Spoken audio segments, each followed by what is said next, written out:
Bon, disons que la loi de 90 sur la communication sociale, c'est la consécration d'un ensemble de luttes qui ont eu lieu pendant ce qu'on a appelé, au début, ce qu'on a appelé les années de braise. Parce que vous savez qu'au début des fins années 80, début années 90, il y a un courant, c'était un courant global dans le monde, appelé le sommet de la Baule, François Mitterrand, qui pensait qu'il fallait dérider les vieux régimes monolithiques africains. Et au Cameroun, il y a eu de véritables luttes sociopolitiques qui ont abouti. La société civile, c'est pour la première fois, c'est véritablement mobilisé. Et ça a donné lieu à une commission. On avait appelé cette commission la commission de liberté, avec des universitaires, des journalistes, il y avait toute la société civile, la classe politique était représentée, le gouvernement. Ils se sont réunis et ils ont sorti un ensemble de textes concernant les libertés.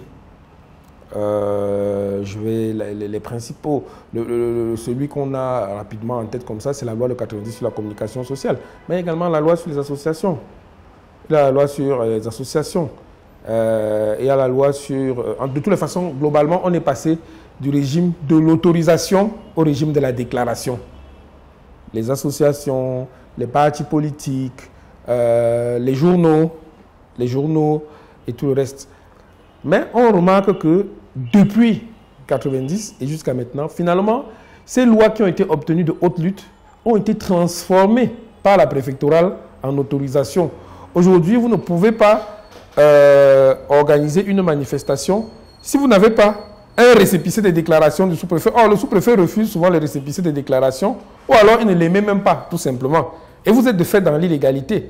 Donc, c'est pour ça que nous disons qu'il y a un recul des libertés, parce que des lois qui ont été acquises sous un certain contexte politique, il y avait les ordonnances de 62 sur et le même mouvement, on peut l'observer dans le domaine de la répression de ce qu'on appelle la subversion une fois. On a remis ça également au goût du jour avec les lois sur la lutte contre le terrorisme.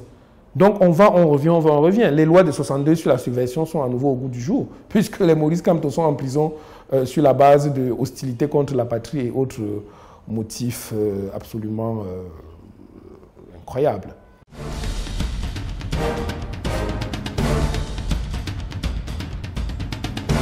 Oui, ça nous est arrivé. On a eu la mutation. À l'époque, nous avions été... notre rédaction a été arraisonnée, pour ainsi dire, par la gendarmerie, plus d'une fois. Et j'ai été arrêté. Non, ça c'est en violation de la loi. Parce que c'est en violation de la loi parce que d'abord, la loi protège la salle de rédaction. La loi protège la salle de rédaction. Et il n'y a que le juge. Il n'y a que le juge qui peut décider d'une perquisition. Mais bon, vous savez, hein, de nos jours, les gens font un peu comme ils veulent, quoi.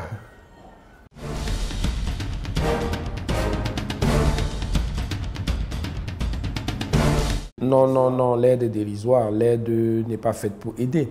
Moi, je vais situer cette aide, entre guillemets, d'ailleurs, le mot même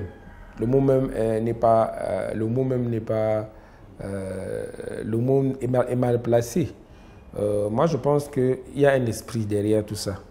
L'esprit, c'est que les organes de presse participent du ciment social. Ils participent de la construction de l'identité nationale. Ils participent de la pacification de la société. Et qu'à ce titre, ils ont le devoir d'être accompagnés par les devoirs publics. Ça se fait dans tous les pays qui ont accepté ce principe-là. Et c'est un principe qui est très accepté dans les pays de tradition latine. Mais dans les pays de tradition anglo-saxonne, on dit non, la presse c'est un business comme un autre, ils n'ont qu'à se débrouiller. Mais il faut remarquer également que dans les pays anglo-saxons, il y a plus de libéralisme, ce qui permet que les structures économiques sont plus enclines à apporter à apporter, on laisse jouer la loi du marché, à apporter leur soutien à un organe de presse. Mais c'est dit dans nos textes et l'application est faite un peu comme les choses sont faites au Cameroun. Vous savez qu'ici au Cameroun, il y a ce que j'appelle la politique du cadeau. La politique du cadeau, c'est que quelque chose qui te revient de droit, le gouvernement le confisque d'abord et après te le donne au compte-gouttes en te le présentant comme étant un cadeau.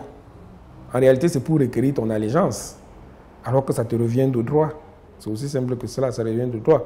Pourquoi est-ce que lorsqu'on ouvre un centre de santé dans un arrondissement, dans un village, les paysans doivent se mettre là et puis applaudir et remercier le chef de l'État? Ça leur revient de droit, parce qu'ils sont des citoyens camerounais, ils doivent être soignés. Ça leur revient de droit.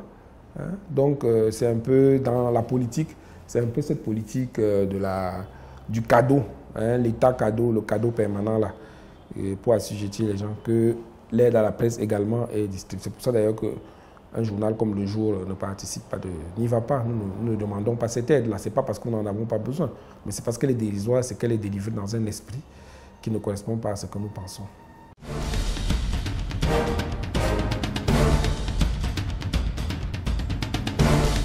Non, écoutez, je pense que, comme je disais, la loi de 90 sur la communication sociale a ouvert un certain nombre de ventes, ce qui est une excellente chose. Mais il y a une utilisation pernicieuse de cette possibilité-là. C'est-à-dire que il y a un certain nombre d'organes de presse qui ont été créés de manière intentionnelle pour noyer le discours d'une presse qui peut être dissidente. Hein? C'est-à-dire qu'on avait constaté, depuis le début des années 90, qu'il y avait quand même une presse qui était combative, qui pouvait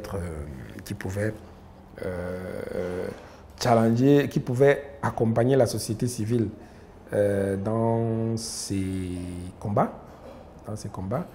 Et le pouvoir en place a essayé, a mis sur pied lui aussi sa presse privée à lui, dont la qualité n'est pas d'ailleurs le principal souci de cette presse-là. Mais en réalité, ils sont là pour porter également une voix et porter les coups bas, si c'est possible, de le faire.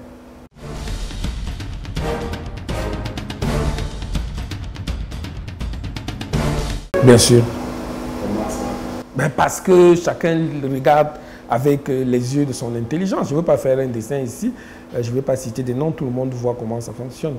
Et désormais, vous allez remarquer que les grands budgets publics sont destinés à un certain type de médias.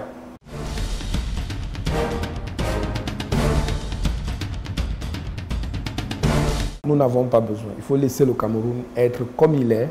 Et le jour où les gens seront intelligents, ils comprendront, ils prendront les bonnes décisions. Aussi simple que cela. Je laisse le lecteur face à lui-même, je laisse le citoyen face à son destin.